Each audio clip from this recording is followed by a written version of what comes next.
사복음서 가운데 가장 먼저 쓰인 책은 마가복음입니다. 그런데 우리가 마가복음을 처음부터 끝까지 읽으면 누가 이 책을 썼는지 알 수 없습니다. 하지만 교회 역사 가운데 전통적으로 이 마가복음은 마가라는 요한이 기록한 것으로 알고 있고요. 마가는 이 베드로 사도를 따라다니며 특별히 로마에서 통역의 역할을 맡은 사람으로 알려져 있습니다. 마가복음을 보면 마가는 예수님을 능력자로 이렇게 소개를 하고 있습니다. 예수님은 사람의 질병을 말씀의 능력으로 고치셨음을 이 마가는 기록하고 있죠.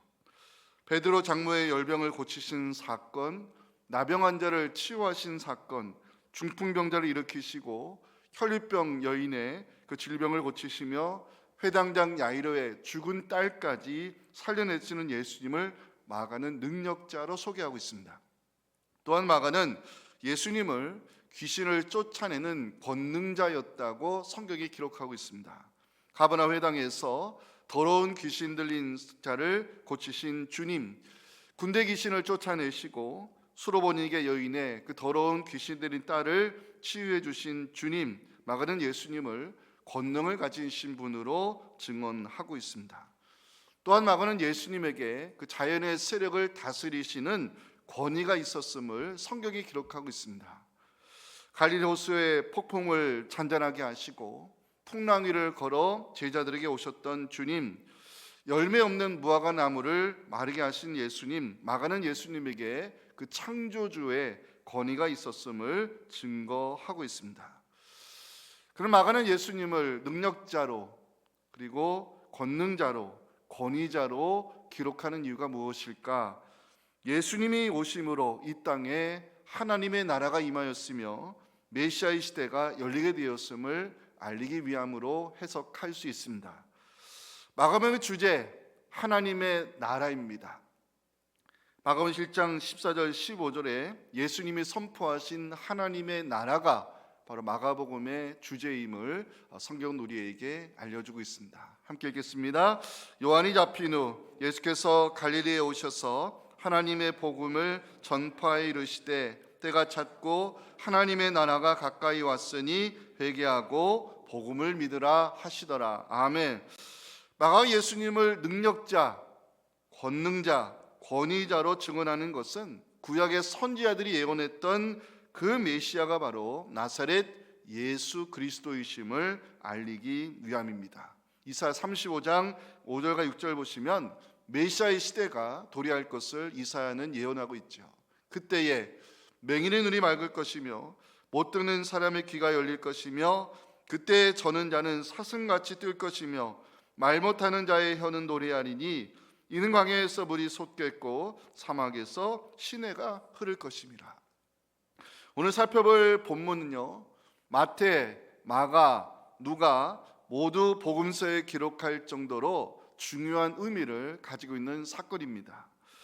예수님이 너리고를 지나가실 때 앞을 보지 못하고 구걸하며 살던 바디메오가 나사렛 예수란 말을 듣자마자 소리를 지르기 시작했습니다. 47절 보시면 나사렛 예수시란 말을 듣고 소리질러 이르되 다윗의 자손 예수여 나를 불쌍히 여겨달라고 외쳤습니다. 당시 소경은 경제활동이 불가능한 사람이었습니다. 사람들의 동정심에 호소하며 하루하루 연명하며 살던 바디메오는 나사렛 예수가 지나간다는 말을 듣자마자 온 힘을 다해서 나를 불쌍히 여겨달라고 소리쳤습니다. 이 소리를 사람들이 듣기 싫어했습니다. 바디메오를 꾸짖으며 잠잠하라고 다그쳤지만 바디메오는 더욱 소리를 질렀습니다. 다윗의 자손 예수여 나를 불쌍히 여겨달라고. 예수님 바디메오의 소리를 들으셨고요, 발걸음을 멈추셨습니다. 그리고 그를 부르셨습니다. 이 49절은 바디메오에게 기적이 시작되는 장면입니다. 함께 읽겠습니다. 예수께서 머물러 서서 그를 부르라 하시니 그들의 그 맹인을 부르며 이르되 안심하고 일어나라 그가 너를 부르신다 하매 아멘.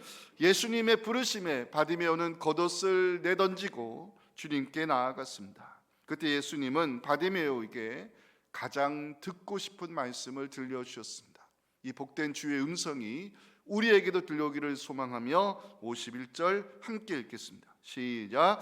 예수께서 말씀하여 이르시되 네게 무엇을 하여 주기를 원하느냐? 맹인이 이르되 선생님이여 보기를 원한다고 바디메오는 대답했습니다. 예수님 바디메오의 손을 들어주셨고 그에게 복음을 선포하는 장면이 52절입니다. 예수께서 이르시되 가라 내 믿음이 너를 구원하였느니라 하시니 그가 보게 되어 예수를 길에서 따르니라. 아멘. 본문은 마태, 마가, 누가, 복음서 기자들이 모두 기록할 정도로 중요하게 다루는 사건입니다. 소경 바디메오가 예수님을 만나 눈을 뜨게 된 이 치유의 기적도 중요하지만 복음서 기자들은 본문의 사건을 통하여 하나님 나라가 임하였음을 선포하고 있고 나사렛 예수가 하나님이 약속하신 그리스도이심을 증언하고 있습니다. 저는 말씀을 묵상하면서 몇 가지 질문을 던져봤습니다. 바디메오가 예수님을 향해서 다윗의 자손이여 이렇게 외친 이유가 무엇일까? 사람들의 꾸짖음 속에서도 바디메오가 더욱 크게 소리지는 이유가 무엇일까? 예수님도 바디메오를 부르셨을 때 겉옷을 내던졌다고 나오는데 그 의미는 무엇일까? 바디메오가 기적을 경험한 이후에 주님을 따랐다고 하는데 그는 어떤 삶을 살게 되었을까? 여기에 우리가 들어야 될 메시지가 있습니다. 오늘은 나의 소망이신 예수님 이 제목으로 함께 말씀의 은혜를 나누기 원합니다. 첫째 메시지 같이 한번 읽어보도록 하겠습니다. 시작. 예수님이 문제 해결자 되심을 믿고 부르짖으면 기적은 일어납니다. 아멘. 오늘 본문은 예수님이 여리고를 지나가실 때 일어난 사건입니다. 그때 소경이었던 바디메오가 나사렛 예수가 지나간다를 그 소식을 듣자마자 소리를 지르는 장면이 47절에 나오지요. 나사렛 예수시란 말을 듣고 소리를 지릅니다. 다윗의 자손 예수여 나를 불쌍히 여기소서. 사람들은 바디메오를 심하게 꾸짖습니다. 왜냐하면요 당시 유대인들은 신체적 장애를 가진 사람에게 편견을 가지고 있었기 때문입니다. 편견은 차별 의식을 불러왔고 차별은 장애를 가진 사람에게 냉대와 소외감을 느끼게 만들었습니다. 차별과 편견이라는 울타리 안에 갇혀서 사람들이 던져주는 동전 몇 개로 삶을 연명하던 바디메오에게 기회가 찾아왔습니다. 바디메오는 그 기회를 놓치고 싶지 않았고요. 사람들의 꾸짖음 속에서도 더욱 크게 소리를 지르는 장면 48절에 나옵니다. 많은 사람이 꾸짖어 잠잠하라 하되 그가 더욱 크게 소질러 이르되 다윗의 자손이여 나를 불쌍히 여겨달라고 외쳤습니다. 바디메오의 소리 지름에는 믿음이 있었습니다.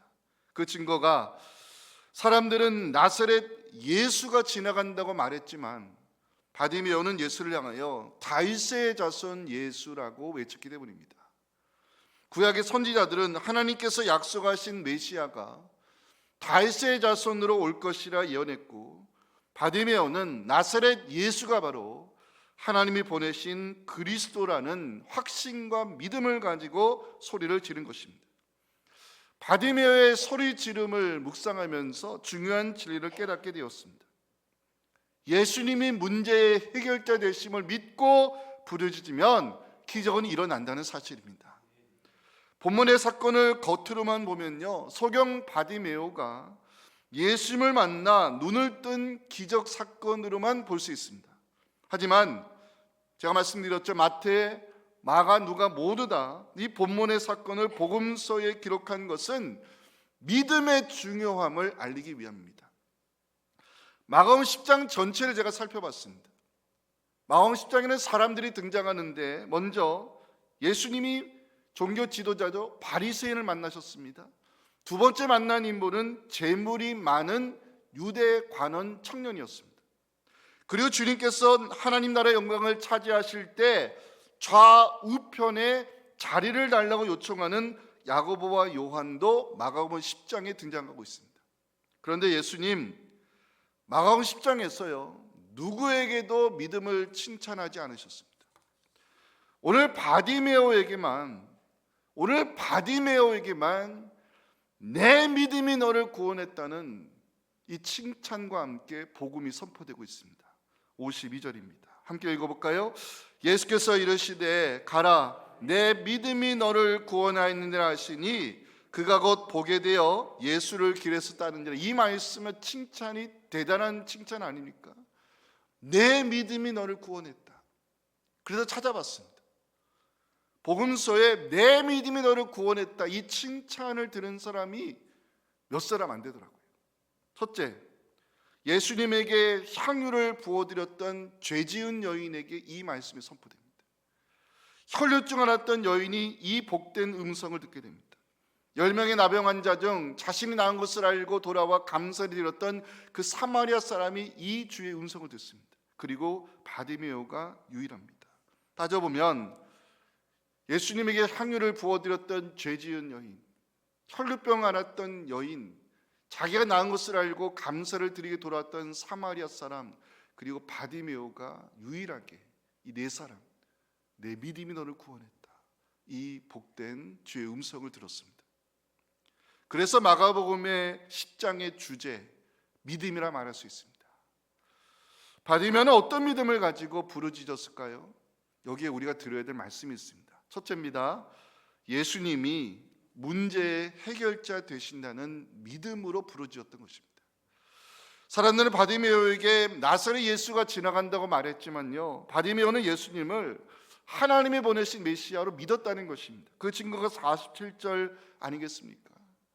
사람들은 분명히 바디메오에게 나사렛 예수가 지나간다 이렇게 말했는데 바디메오는 다윗의 자손 예수요, 나를 불쌍히 여겨달라고 외쳤습니다. 나사렛, 구약에 등장하지 않는 지명입니다. 나사렛 유대인들에게 천박한 동네 취급받던 지역입니다. 나사렛 예수라는 말에는요, 사람들의 무시와 편견이 담겨 있다 말할 수 있습니다. 근데 바디메오는 그 나사렛 예수를 향해서 다윗의 자손이라 외치며 나를 불쌍히 여겨달라고 소리쳤습니다.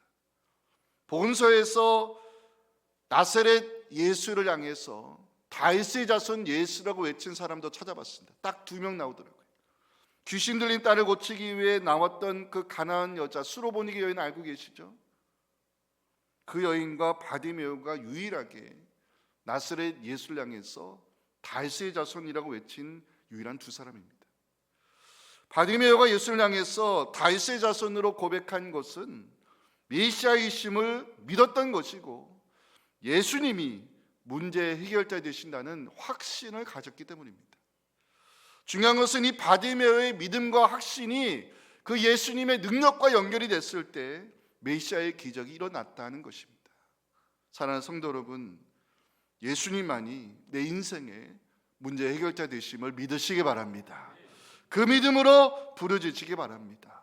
예수님이 능력자, 권능자, 권위자 되심을 확신하고 간구하시면 주님께서 문제 해결자로 여러분들을 도와주실 줄 믿습니다.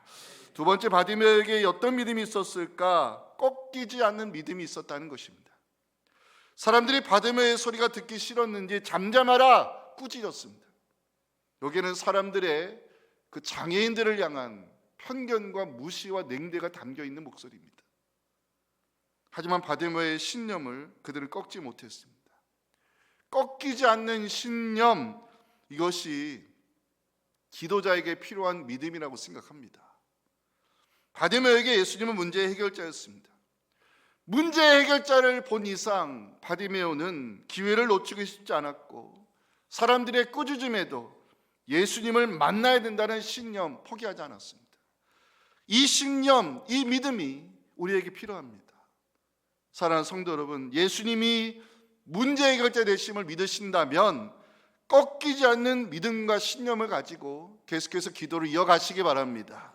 이것이 중요한 것은요, 우리 주님은 꺾이지 않는 믿음을 가지고 부르짖는 자를 만나주시고 문제를 해결해 주시며 준비된 소원을 물어보시기 때문입니다. 본문에서 가장 은혜로운 장면이 51절 아니겠습니까? 같이 한번 읽어보기 원합니다. 시작. 예수께서 말씀하여 이르시되 내게 무엇을 하여 주기를 원하느냐? 맹인이 이르되 선생님이여 보기를 원하나이다. 아멘. 바디메오가 예수를 만나고 싶었던 이유가 있습니다. 준비된 소원을 가지고 있었기 때문입니다. 바디메오가 사람들의 방해에도 꺾이지 않은 믿음을 가지고 신념을 포기하지 않은 것은 준비된 소원을 가지고 있었기 때문입니다. 준비된 소원은 바디메오에게 소망과 같은 것이었습니다.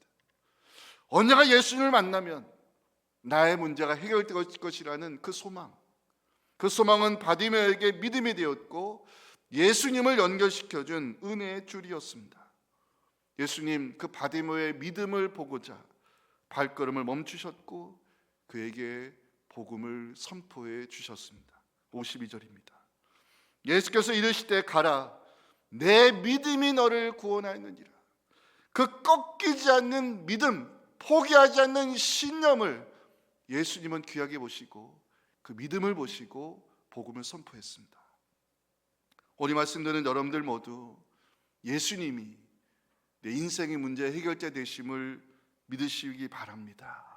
어떤 상황에서도 꺾이지 않는 신념을 가지고 부르짖으실 때 우리 주님께서 능력자, 권능자, 권위자로 다가오셔서 우리의 아픔을 치유해 주시고 문제를 해결해 주시며 준비된 소원을 이루어 주시는 이 귀한 은혜와 축복이 여러분들에게 다가올 수 있기를 주님의 이름으로 축원합니다. 자, 두 번째 메시지 같이 읽어보겠습니다. 시작. 예수님을 만난 사람은 감사의 제목을 가지고 부르심에 응답하며 살아간다는 것입니다. 말씀을 묵상하면서 제가 이번 이 서변 설교 몇 번 했거든요. 근데 또 새롭게 말씀을 묵상하면서 개인적으로 은혜 받은 그 장면이 49절이었습니다. 49절 봐주세요.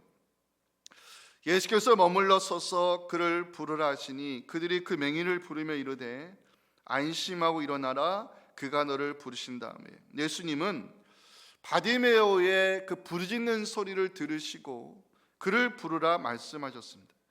결과적으로 예수님의 부르심은 바디메오의 그 준비된 소원이 응답되게 했고요, 복음을 듣게 하였으며 그의 인생이 바뀌는 기적으로 나타났습니다. 소경 바디메오가 메시아의 능력으로 눈을 뜨게 되는 은혜를 체험한 이후에 주님을 따르는 장면으로 본문의 사건이 끝이 나고 있습니다. 52절입니다. 예수께서 말씀하십니다. 가라, 내 믿음이 너를 구원하였느라 하시니 그가 곧 보게 되어 예수를 길에서 따랐다는 것입니다. 여기서 저는 질문을 던졌습니다. 바디메오는 이후에 어떤 사람이 되었을까? 그는 이후에 어떤 삶을 살게 되었을까? 여기에 우리가 함께 나누고 싶은 감사의 고백이 있었습니다. 첫 번째입니다. 바디메오는 이후에 부르심의 은혜에 감사하며 살게 되었을 것입니다. 제가 개인적으로 49절 묵상하면서 은혜를 받았다고 말씀드렸잖아요. 이유가 있습니다. 49절 자세히 다시 보세요. 예수께서 머물러 서서 그를 부르라 하시니 그들이 그 맹인을 부르며 이르되 안심하고 일어나라, 그가 너를 부르신 다음에. 놀랍게도 여기에는요, 부르다는 단어가 무려 3번이나 등장하고 있습니다. 예수님이 바디메오를 부르셨다고 마가는 강조하는 대목입니다. 예수님이 바디메오를 왜 부르셨을까요? 그 이유는 준비된 소원을 물어보기 위해서입니다. 51절 보시면 예수님 바디메오를 부르시고 마음의 소원을 물어보는 장면이 나오죠. 내게 무엇을 하여 주기를 원하느냐? 저는 이 49절과 51절을 연결시켜 묵상하는 가운데 중요한 메시지를 깨닫게 되었습니다. 우리 주님은 부르짖는 자를 불러주신다는 사실입니다. 그래서 부르짖음이 중요한 것입니다. 여러분, 예레미야 선지자 알고 계시죠? 유대 백성들에게 그 듣기 싫은 심판, 징계, 회개의 말씀을 선포하니까 사람들이 그 예레미야의 그 무거운 메시지를 듣기 싫어가지고요, 시대 뜰에 예레미야를 이렇게 갇혀 놓았던 사건이 있습니다. 선지자를 가둬놨다는 것은 그 말씀을 듣기 싫었다는 것입니다. 선지자가 갇혀버렸습니다. 할 수 있는 일이 없어져 버렸습니다. 예레미야 뭐 했을까요? 그럼에도 예레미야는요, 갇혀있는 현장에서 지금도 일하고 계시는 여호와, 지금도 새로운 역사를 만들고 약속의 말씀을 성취하시는 여호와를 향해서 부르짖기 시작합니다. 저는 이 부르짖음에 하나님께서 반드시 우리에게도 응답하실 것을 여러분들 기대하시고 예레미야 33장 1절부터 3절을 다 함께 읽었으면 좋겠습니다. 시작. 예레미야가 아직 시대 뜰에 갇혀 있을 때에 여호와의 말씀이 그에게 두 번째로 임하니라. 이르시되 이를 행하시는 여호와, 그것을 만들며 성취하시는 여호와, 그의 이름을 여호와는 이가 이와 같이 이르시도다. 너는 내게 부르짖으라. 내가 네게 응답하겠고 네가 알지 못하는 크고 은밀한 일을 내게 보이리라. 아멘. 우리가 살다 보면 사방이 막힐 때가 있습니다. 갈 길이 보이지 않을 때가 있습니다. 문이 닫힐 때가 있다는 것입니다. 그럴 때 우리가 해야 할 일이 있습니다. 하늘을 향해서 부르짖는 것입니다. 성경에 제가 연구했던 사탄 마귀는 방해자입니다. 그래서 하나님 나라 역사가 펼쳐지고 복음이 선포되는 곳에는 사탄 마귀의 방해 역사가 있습니다. 우리가 하나님 향해서 진실된 믿음을 가지고 살면요, 꼭 방해자가 나타납니다. 길을 막아버리고요, 문을 닫고 우리를 힘들게 하죠. 사탄 마귀가 우리의 사방을 막고 갈 길을 방해하되어 우리는 하늘이 열려 있다는 것을 잊어서는 안 됩니다. 우리의 부르짖음에 언제나 귀를 열어놓고 계시는 하나님이 살아계시고 우리의 하나님이시고 우리의 편이 되심을 믿으시기 바랍니다. 제가 이번에 설교 준비하면서 미가서 7장 7절을 찾아내고 참 많은 은혜와 감동을 받았습니다. 아, 이 하나님이 우리 하나님이시구나. 함께 우리의 고백으로 읽었으면 좋겠습니다. 시작. 오직 나는 여호와를 우러러보며 나를 구원하시는 하나님을 바라보나니 나의 하나님이 나에게 귀를 기울이시리로다. 아멘. 바디메오는 메시아의 기적을 경험하고 난 이후에 어떤 삶을 살았을까? 두 번째, 그의 모든 것의 가치관이 바뀌게 되었다는 것입니다. 예수님 부르셨을 때 바디메오는 어떻게 반응했죠? 50절을 봐주세요. 맹인이 겉옷을 내버리고 뛰어 일어나 예수님께 나왔다고 마가는 기록합니다. 이 겉옷을 주목하셨으면 좋겠습니다. 겉옷은 바디메오에게 전부와 같은 것이라고 말할 수 있습니다. 앞을 보지 못하는 소경이었기에 경제활동이 할 수가 없었고요, 바디메오는 길가에 앉아서 사람들이 던져주는 그 동전 몇 칩을 겉옷에 받아가지고 하루하루를 살고 있었습니다. 그러니까 이 겉옷은 사람들이 던지는 동전을 받는 구걸통과 같았고요, 바디메오는 이 겉옷에 담긴 동전으로 삶을 이어갔던 것입니다. 겉옷은 그 팔레스틴 지역에서 나그네가 덮는 이불의 역할을 감당했고, 특별히 가난한 자에게 겉옷은 전부였다고 말할 수 있습니다. 가진 것의 전부. 구약에 보니까 신명기에 과부의 겉옷을 전당 잡지 말라고 하나님이 규정하고 있고요, 출애굽기 22장 26절부터 보면 내가 만일 이웃의 옷을 전당 잡거든 해가 지기 전에 그에게 돌려보내라. 그것이 유일한 옷이라. 그것이 그의 알몸을 가려 옷인즉 그가 무엇을 입고 자겠느냐. 그가 내게 부르짖으면 내가 들으니 나는 자비로운 자라고 하나님 말씀하는 장면이 있습니다. 하나님이 이렇게 말씀하실 정도로 겉옷은 바디메오에게 가진 것의 전부였습니다. 근데 바디메오가 주님의 부르심에 겉옷을 내버리고 주님께 나아갔다고 성경은 기록하고 있죠. 저는 여기서 가치관의 변화를 읽게 되었습니다. 이제 바디메오에게 전부는 겉옷이 아니었던 것입니다. 나를 만나주시고 나를 불러주시고 내 마음의 소원을 들어주시는 주님, 바디메오에게 전부가 되었습니다. 바디메오에게 이제 인생의 전부는 예수님이 되었고, 가치관의 변화가 바디메오에게 새로운 인생의 문을 열어주었습니다. 바디메오에게 이런 변화가 가능한 이유가 무엇일까를 생각해 봤습니다. 그 이유는 바디메오가 은혜를 받은 자가 되었기 때문입니다. 52절 보실까요? 그가 곧 보게 돼요. 또 이거를 그냥 읽으면 아무런 감동이 없습니다. 소경 바디메오가 예수님 만났으니 보게 되는 기적 당연한 거 아니야? 이렇게 읽으시면 아무런 감동이 없습니다.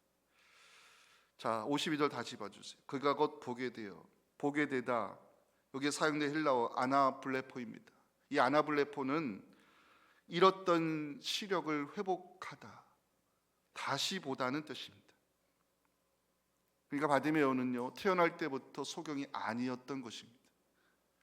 바디메오는 중도 실명자로서 살다 보니 시력을 상실한 후천적 소경이었던 것입니다. 여러분, 요한복음 9장의 사건 알고 계시죠? 제자들이 날 때부터 소경된 사람을 보고 뭐라고 질문해요? 이 사람이 이렇게 날 때부터 소경된 것은 이 사람의 죄 때문입니까? 아니면 부모의 죄 때문입니까? 묻는 장면 나오죠. 신체적 장애를 죄로 연결시키는 유대인의 사고방식입니다. 그런데 중도 실명자는요, 유대인들이 100% 그 사람의 잘못, 그 사람의 죄 때문으로 여기던 시대입니다. 근데 놀랍게도 바디메오는 예수를 만나서 잃었던 시력을 회복하게 되었습니다. 다시 보게 되는 기적을 경험하게 됐다는 것입니다. 말로 할 수 없는 은혜를 체험한 바디메오에게 이제 겉옷은 전부가 될 수 없었습니다. 바디메오가 전부라고 여긴 이 겉옷을 내버리고 주님을 따르게 된 것은 기적 같은 은혜를 체험했기 때문입니다. 우리도 바디메오처럼 은혜를 받은 자로서 예수님이 나의 모든 것 되심을 고백하며 살아가기를 간절히 소망합니다. 이후에 바디메오는 어떤 삶을 살았을까? 주님을 따르는 제자가 되었다는 것입니다. 본문의 사건 이후에 바디메오가 어떤 사람이 됐는지, 어떤 존재가 됐는지, 어떤 삶을 사는지 알 수 있는 자료가 없습니다. 근데 짐작할 수 있는 자료는 있습니다. 52절 마지막, 예수를 길에서 따르니라. 또 이렇게 읽으면 이게 또 아무런 감동이 없어요. 자, 따르다, 이게 어디에 나온 단어냐면요, 예수님이 그 누가복음 5장에서 깊은 돌에 가서 그물을 던지라, 그 기적을 경험하고 베드로가 예수의 메시아 되심을 고백하며 나는 죄인입니다, 주님 나를 떠나소서, 그 장면 알고 계시죠? 그 다음 말씀이 뭐죠? 나를 따르라, 이제 후로는 네가 사람을 취하리라. 그 베드로를 주님의 제자로 부르셨을 때 베드로가 배와 그물을 버리고 예수를 따르니라, 그 단어입니다. 여러분, 마태 알고 계시죠? 유대인들에게 피를 빨아먹는 사람이라고 욕을 먹으면서도 세리로서 동족의 그 피 같은 세금을 취하고 그렇게 살았던 마태, 얼마나 외로웠겠습니까? 그런데 예수님께서 마태에 다가가셔서 그 세금 걷는 현장에서 마태를 부르십니다. 나를 따르라. 그때 마태가 그 세리의 자리를 내려놓고 주님을 따를 때 썼던 단어가 바로 52절 마지막 따르니라, 이 단어입니다. 바디메오가, 마가가 특별히 바디메오의 사건을 기록하면서 예수님을 길에서 따르니라, 이 구절로 마무리하는 것은 바디메오가 주님을 따르는 제자가 되었다는 것을 알리기 위함입니다. 증거가 있습니다. 오늘 복음서에 보면 많은 치유의 사건이 등장하죠. 근데 혹시 그 치유의 은혜를 받은 메시아의 기적을 체험한 병자들의 이름을 알고 계십니까? 이상하게도 복음서에는 치유의 사건이 많이 나오는데 그 병자들의 이름은 잘 등장하지 않습니다. 수로보니게 여인, 혈류증 앓았던 여인, 군대에 귀신 들렸던 청년, 회당장 야이로의 딸, 손 마른 사람, 베드로의 장모, 모두 치유의 기적을 경험한 사람들이죠. 근데 그 이름은 등장하지 않습니다. 근데 왜 바디메오의 이름이 오늘 복음서에 기록이 되어 있을까요? 왜 바디메오의 이름은 복음서에 나오는 것일까요? 시간을 따져볼 필요가 있습니다. 오늘 본문의 사건이 일어난 것은 예수님 공생의 사역 기간이니까요, 아마 주 33년경으로 볼 수 있습니다.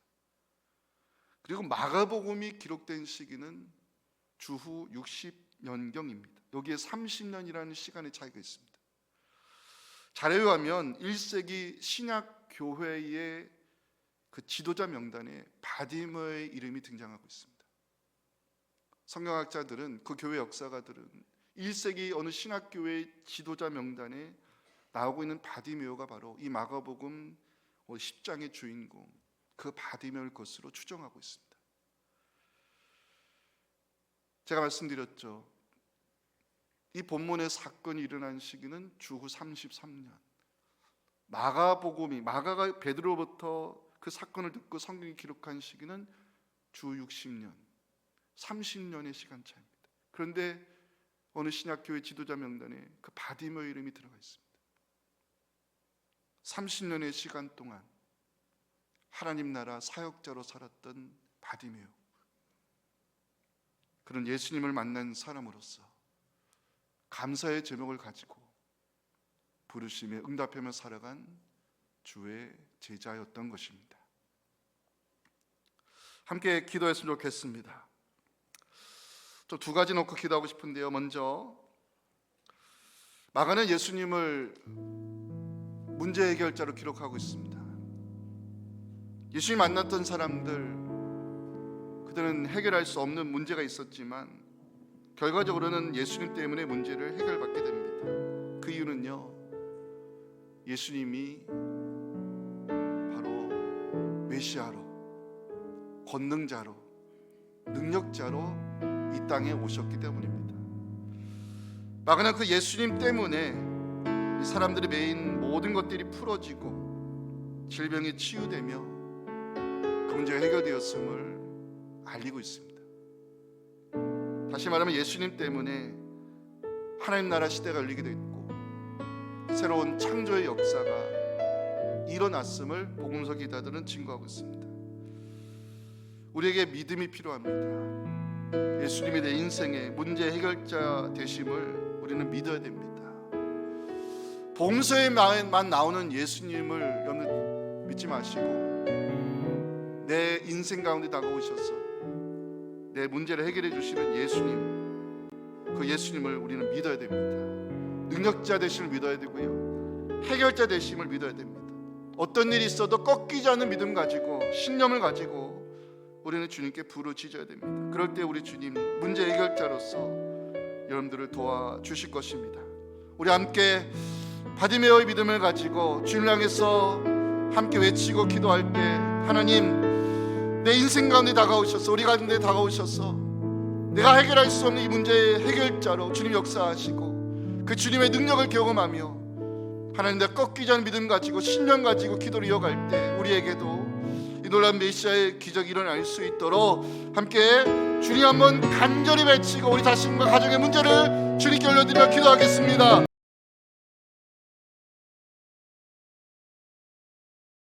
지금은 우리의 모든 것 되시는 예수님의 은혜와 우리를 부르시고 우리를 통해 놀라운 계획을 이루어 가시는 아버지 하나님의 크신 사랑과 성령의 감당하게 하시는 그 놀라운 역사가 우리 마음에 주신 귀한 말씀을 마음에 간직하며 나의 부르짖음에 응답해 주시고 내 인생의 문제를 해결해 주시며 나를 부르사 나를 통해 위대한 역사를 이루어 가실 그 하나님 몸을 기대하며 살기를 원하는 사랑하는 성도들의 간절한 기도와 그 귀한 가정과 우리 섬기는 교회 위에 지금부터 영원토록 함께 하시기를 간절히 축원하옵나이다. 아멘.